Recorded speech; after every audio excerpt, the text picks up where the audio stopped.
مولاي صل وسلم دائما أبدا على حبيبك خير الخلق كلهم مولاي صل. الحمدللہ رب العالمین والصلاة والسلام علی سید الانبیاء والمرسلین اما بعد فاعوذ باللہ من الشیطان الرجیم بسم اللہ الرحمن الرحیم. ہمارا آج کا درس صحاح ستہ کی مشہور و معروف کتاب سنن ابی داؤد شریف کا ہے. آج ہم سنن ابو داؤد شریف میں جو اس کے مصنف ہیں، اس کتاب کو لکھنے والے ہیں، میری مراد امام ابو داؤد رحمۃ اللہ تعالی علیہ، ان کی سیرت کے حوالے سے کچھ سنیں گے، ان کی سیرت کے بارے میں کچھ پڑھیں گے کہ امام ابو داؤد رحمۃ اللہ تعالی علیہ کب پیدا ہوئے، ان کا نام کیا ہے، انہوں نے کتنی عمر پائی، کون کون سی کتابیں انہوں نے تحریر کری، اور آپ نے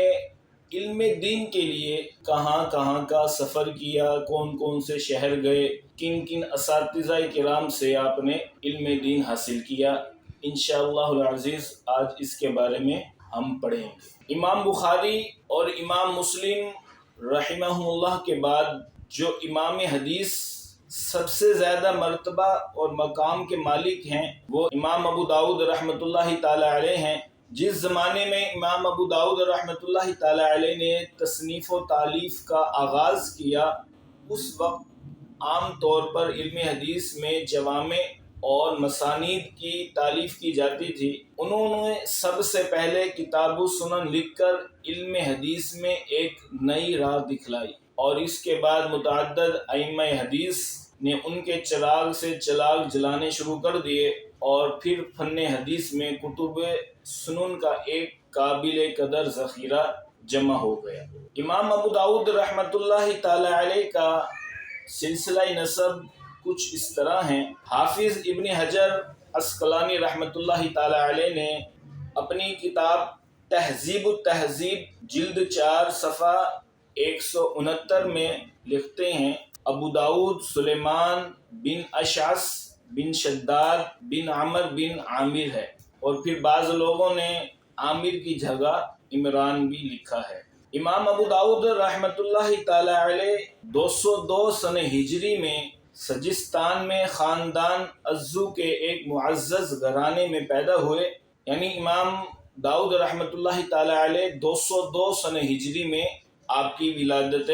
باسعادت ہوئی، اور پھر آپ کو سجستانی بھی کہا جاتا ہے. تو اس بات پر مورخین کا اتفاق ہے کہ امام ابو داؤد رحمۃ اللہ تعالی علیہ کا وطن سجستان ہے. یہ امام ابو داؤد رحمۃ اللہ تعالی علیہ کی سلسلہ نسب اور آپ کی ولادت اور آپ کے وطن کے حوالے سے تھا. اس کے بعد امام ابو داؤد رحمۃ اللہ تعالی علیہ کے علم دین حاصل کرنے کے حوالے سے گفتگو کی گئی ہے. امام ابو داؤد رحمۃ اللہ تعالی علیہ نے ابتدائی تعلیم حاصل کرنے کے بعد علم دین سیکھنے اور علم حدیث کی طرف رغبت کی، اور اپنے وقت کے مشہور اور جید اساتذہ اور جلیل القدر ائمہ حدیث سے علم حدیث حاصل کیا. علم حدیث کی تحصیل کی خاطر امام ابو داؤد رحمۃ اللہ تعالی علیہ نے متعدد اسلامی شہروں کا سفر کیا، خاص طور پر مصر، شام، حجاز، عراق اور خراسان وغیرہ میں امام ابو داؤد رحمۃ اللہ تعالی علیہ نے کثرت کے ساتھ قیام کیا، اور وہاں سے پھر علم حدیث حاصل کیا. خطیب بغدادی رحمۃ اللہ تعالی علیہ لکھتے ہیں کہ امام ابو داؤد رحمۃ اللہ تعالی علیہ بصرہ میں سکونت رکھتے تھے، اور تحصیل علم کے دوران کئی مرتبہ بغداد گئے، اور وہیں بیٹھ کر انہوں نے اپنی کتاب السنن لکھی. اور امام ابو داؤد رحمۃ اللہ تعالی علیہ نے اپنے بصرہ کے سفر کا یہ واقعہ لکھا کہ میں عثمان مؤذن سے سماع کے لیے بصرہ گیا، اور جس دن بصرہ پہنچا اسی دن ان کا انتقال ہو گیا. امام ابو داؤد رحمۃ اللہ تعالی علیہ حفظ حدیث یعنی حدیث مبارکہ کو یاد کرنے، اس کی روایت اور عبادت اور ریاضت میں جس قدر بلند درجہ فائز تھے، طبیعت کے اعتبار سے بھی اسی قدر امام داؤد رحمۃ اللہ تعالی علیہ سادہ مزاج تھے، اور ان کی سادگی اور بے نفسی کا اندازہ اس بات سے لگایا جا سکتا ہے کہ وہ اپنی ایک آستین فراخ یعنی کھلی رکھا کرتے تھے اور ایک آستین جو ہے وہ تنگ رکھا کرتے تھے۔ اور جب ان سے اس کے بارے میں پوچھا گیا کہ آپ ایسا کیوں کرتے ہیں کہ ایک آستین کو تنگ رکھتے ہیں اور ایک آستین کو کھلا رکھتے ہیں، تو امام ابو داؤد رحمۃ اللہ تعالی علیہ نے جواب دیا، اللہ اکبر۔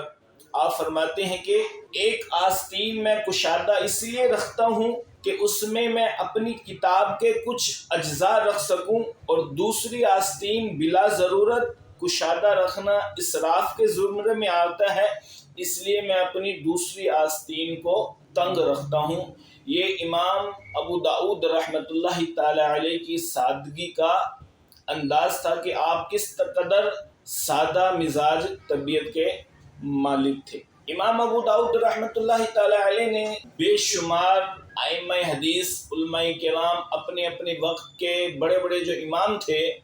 ان سے علم حدیث حاصل کیا۔ ان میں سے چند کے اسماء یہ ہیں: ابو ولید طیالسی، محمد بن کثیر، مسلم بن ابراہیم، ابو عمر، سلیمان بن عبد الرحمن دمشقی، سعید بن سلیمان، صفوان بن صالح، ابو جعفر، احمد، علی، یحییٰ، اسحاق، اور اس کے علاوہ بھی بے شمار علماء کرام ائمہ حدیث ہیں کہ جن سے امام داؤد رحمۃ اللہ تعالی علیہ نے علم حدیث کو حاصل کیا۔ امام ابو داؤد رحمۃ اللہ تعالی علیہ خود اپنے مشائخ کا تذکرہ کرتے ہوئے بیان کرتے ہیں کہ انہوں نے ابو عمر دریر سے ایک مجلس میں سماع کیا، ایک مجلس میں سعدویہ سے سماع کیا، اور اسی طرح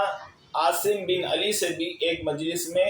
سماع کیا۔ جس طرح امام ابو داؤد رحمۃ اللہ تعالی علیہ نے بے شمار ائمہ حدیث سے علم دین حاصل کیا، علم حدیث کو حاصل کیا، پھر جب آپ علم دین حاصل کرنے سے فارغ ہو گئے تو پھر بے شمار علماء کرام نے بھی آپ کے پاس آ کر زانوئے تلمذ اختیار کیا اور آپ سے علم حدیث کو حاصل کیا۔ حافظ ابن حجر عسقلانی رحمۃ اللہ تعالی علیہ نے آپ کے تلامذہ میں ان حضرات کا ذکر کیا: ابو علی محمد بن عمر، احمد بن ابراہیم بن عبد الرحمن، احمد بن علی بن حسن البصری، ابو سعید احمد بن محمد بن زیاد عرابی، ابو بکر محمد بن عبد الرزاق، ابو الحسن علی بن حسن بن عید انصاری، ابو عیسیٰ بن اسحاق بن موسیٰ بن سعید، ابو اسامہ محمد بن عبد الملک بن یزید۔ یہ وہ خوش نصیب حضرات ہیں، وہ ائمہ ہیں کہ جنہوں نے امام ابو داؤد رحمۃ اللہ تعالی علیہ سے علم دین حاصل کیا، علم حدیث کو حاصل کیا۔ اس کے علاوہ ابو عبداللہ محمد بن احمد بن یعقوب البصری ہیں جنہوں نے امام ابو داؤد رحمۃ اللہ تعالی علیہ سے کتاب الرد علی اہل القدر کو روایت کیا ہے۔ جب کوئی بھی امام ہوتا ہے، کوئی بھی عالم ہوتا ہے، تو پھر ان کی تعریف میں علماء کرام اچھے جملے کہتے ہیں، ان کی تعریف کرتے ہیں، ان کی ثنا کرتے ہیں۔ تو اسی طرح امام ابو داؤد رحمۃ اللہ تعالی علیہ کی مدح میں بہت سے علماء کرام نے اچھے جملے کہے، ان کی تعریف میں قصیدے لکھے، ان کی تعریف میں جملے ارشاد کیے۔ تو چند علماء کرام کے اقوال کو بیان کرتا ہوں کہ جنہوں نے امام ابو داؤد رحمۃ اللہ تعالی علیہ کی تعریف و توصیف میں اقوال کہے۔ امام ابو داؤد رحمۃ اللہ تعالی علیہ کے علم حدیث میں بے نظیر مہارت اور ان کی عظیم خدمات پر ان کے اساتذہ، معاصرین اور دیگر علماء نے ان کی بے حد تعریف اور تحسین کی، نیز ان کی خدا خوفی، پاک دامنی اور عبادت اور ریاضت کی بھی لوگوں نے بے قدر تعریف کی ہے۔ چنانچہ احمد بن محمد بن یاسین کہتے ہیں کہ وہ حافظ حدیث تھے، یعنی امام ابو داؤد رحمۃ اللہ تعالی علیہ کے بارے میں فرماتے ہیں کہ وہ حافظ حدیث تھے، حدیث کو حفظ کرنے والے تھے اور سند حدیث اور اس کی علل کے ماہر تھے، خدا سے بے حد خوف رکھنے والے تھے اور بے حد عبادت گزار تھے۔ محمد بن اسحاق اور ابراہیم حربی رحمۃ اللہ تعالی علیہ کہتے ہیں کہ اللہ تعالیٰ نے امام ابو داؤد رحمۃ اللہ تعالی علیہ کے لیے علم حدیث کو اس قدر آسان کر دیا تھا کہ جیسے حضرت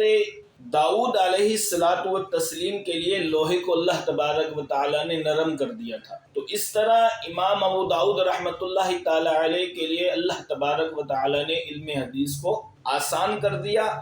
اور موسیٰ بن ہارون کہتے ہیں کہ اللہ تبارک و تعالیٰ نے ابو داؤد رحمۃ اللہ تعالی علیہ کو دنیا میں خدمت حدیث کے لیے اور آخرت میں جنت کے لیے پیدا کیا تھا۔ اور ابو حاتم بن حبان نے کہا کہ امام ابو داؤد علم حدیث، علم فقہ اور تقوی اور خدا خوفی میں دنیا والوں کے امام تھے۔ اور ابو عبداللہ بن منذرہ نے کہا کہ جن لوگوں نے احادیث کا اخراج کیا اور حدیث معلول کو غیر معلول اور ثواب کو خطا سے ممیز کیا، وہ دنیا میں صرف 4 اشخاص ہیں، امام بخاری، امام مسلم اور ان کے بعد امام ابو داؤد اور پھر ان کے بعد امام نسائی رحمۃ اللہ تعالی علیہ کی شخصیت ہے۔ حافظ ذہبی کہتے ہیں کہ امام ابو داؤد عالم باعمل تھے اور حاکم نے کہا کہ وہ اپنے زمانے میں تمام اصحاب حدیث کے امام تھے۔ اور بعض ائمہ حدیث نے بیان کیا کہ امام ابو داؤد رحمۃ اللہ تعالی علیہ اپنے خصائل میں امام احمد بن حنبل رحمۃ اللہ تعالی علیہ کے مشابہ تھے۔ یہ وہ کلمات ہیں جو ائمہ حدیث نے امام ابو داؤد رحمۃ اللہ تعالی علیہ کی تعریف و توصیف میں ذکر کیے۔ امام ابو داؤد رحمۃ اللہ تعالی علیہ کے پاس ہر قسم کے لوگ آتے تھے، یعنی جو بھی امام ہوتا ہے، عالم ہوتا ہے، تو اس کے پاس جو خلق خدا وہ رجوع کرتی ہے، اپنے مسائل پوچھتی ہے، اپنی حاجتیں بیان کرتی ہے۔ آج بھی ہمارے دور میں ایسے ہوتا ہے۔ تو اس سے پتہ چلا کہ جو علم والے ہیں، جو پڑھے لکھے ہیں، ان کے پاس جانا چاہیے اپنی حاجتوں کو لے کر، اپنے مسائل کو لے کر ان کے پاس جانا چاہیے جو علم والے ہیں، جو پڑھے لکھے ہیں۔ لیکن ہمارے ہاں آج کیا ہوتا ہے، بعض لوگ جاہلوں کے پاس چلے جاتے ہیں جنہیں دین کے بارے میں کچھ معلوم نہیں ہوتا، دین کے بارے میں الف بے کا نہیں پتہ ہوتا، شرعی مسائل ان سے جا کر پوچھتے ہیں۔ اور آج کل تو ہر کوئی عامل بنا بیٹھا ہے، ان کے پاس جاتے ہیں روحانی علاج کے لیے، اور پھر ایسے غیر شرعی عامل ہوتے ہیں جنہیں دین کے بارے میں کچھ نہیں پتہ ہوتا، وہ لوگوں کی عزتوں سے کھیلتے ہیں۔ یہ عورتوں کو اس کے بارے میں سمجھنا چاہیے۔ جو آج کل ہماری عورتیں ہیں وہ ان عامل حضرات کے پاس زیادہ جاتی ہیں اور ان سے اپنے مسائل بیان کرتی ہیں، پھر بعض ایسے ہوتے ہیں کہ جو ان کی عزتوں سے بھی کھیلتے ہیں۔ اور اسی طرح آج کل جاہل پیر بھی بہت زیادہ ہمارے معاشرے میں پائے جاتے ہیں، جنہیں خود کوئی طہارت کا نہیں پتہ ہوتا، فرائض کا نہیں پتہ ہوتا، اور وہ لوگوں کے مقتدا، پیشوا، امام بنے ہوتے ہیں، اور وہ خود بھی گمراہ ہوتے ہیں، دوسروں کو بھی گمراہ کرتے ہیں، شریعت کے بارے میں کچھ نہیں پتہ ہوتا۔ تو جو عالم دین ہو، جو اس فیلڈ میں ماہر ہو، اس کے پاس لوگوں کو رجوع کرنا چاہیے۔ تو امام ابو داؤد رحمۃ اللہ تعالی علیہ کے پاس ہر قسم کے لوگ آتے تھے، عقیدت مندوں کا ہجوم رہتا تھا، اور تشنگان علم حدیث دور دور سے آپ کی خدمت میں حاضر ہو کر اپنی علمی پیاس بجھایا کرتے تھے۔ اور آپ کے زمانے میں جو علماء کرام تھے، آپ کی مجلس میں مختلف علمی موضوعات پر مذاکرات کرتے، اور خدا رسیدہ اور درویش صفت بزرگ آ کر آپ کی زیارت کرتے، اور بسا اوقات جو اس وقت کے امام ہوتے، بڑے بڑے حکمران ہوتے، وہ بھی آ کر آپ کے دروازے پر دستک دیا کرتے تھے۔ امام ابو داؤد رحمۃ اللہ تعالی علیہ نے اپنی پوری زندگی علم دین حاصل کرنے اسے دوسروں تک پہنچانے اور تصنیف و تالیف میں گزار دی۔ امام ابو داؤد رحمۃ اللہ تعالی علیہ نے بے شمار کتابیں بھی لکھی، ان میں سے چند کتابوں کا آپ کے سامنے میں ذکر کرتا ہوں۔ ان میں سے پہلی کتاب ہے کتاب السنن، دوسری کتاب کتاب المراسیل، کتاب المسائل، کتاب الرد علی اہل القدریہ، کتاب الناسخ والمنسوخ، کتاب التفرد، مسند مالک بن انس، کتاب الدعاء، کتاب الشریعہ، فضائل اعمال، کتاب فضائل القرآن، اور اس کے علاوہ سنن ابو داؤد شریف بھی آپ رحمۃ اللہ تعالی علیہ نے تصنیف کی۔ پھر جب کوئی اس دنیا میں آتا ہے تو اس کو اس دنیا سے جانا بھی ہوتا ہے۔ اللہ تعالیٰ نے بھی قرآن پاک میں ارشاد فرمایا کل نفس ذائقۃ الموت، کہ ہر جان نے موت کا مزہ چکھنا ہے۔ تو امام داؤد رحمۃ اللہ تعالی علیہ اس دنیا میں آئے اور پھر علم دین حاصل کیا، تصنیف و تالیف کی، اور پھر وہ اس دنیا سے بھی انہوں نے بھی پردہ فرمایا۔ تو آپ کی وصال کے بارے میں آتا ہے کہ 73 سال کی قابل رشک اور لائق تقلید زندگی گزار کر امام ابو داؤد رحمۃ اللہ تعالی علیہ 16 شوال 275 سن ہجری کو جمعے کے دن آپ کا وصال ہوا، اور آپ نے وصیت کی تھی کہ حسین بن مثنیٰ سے آپ کو غسل دلایا جائے، اور اگر وہ نہ ہو تو حماد بن زید کی روایت کے مطابق آپ کو غسل دیا جائے۔ چنانچہ آپ کی وصیت پر عمل کیا گیا۔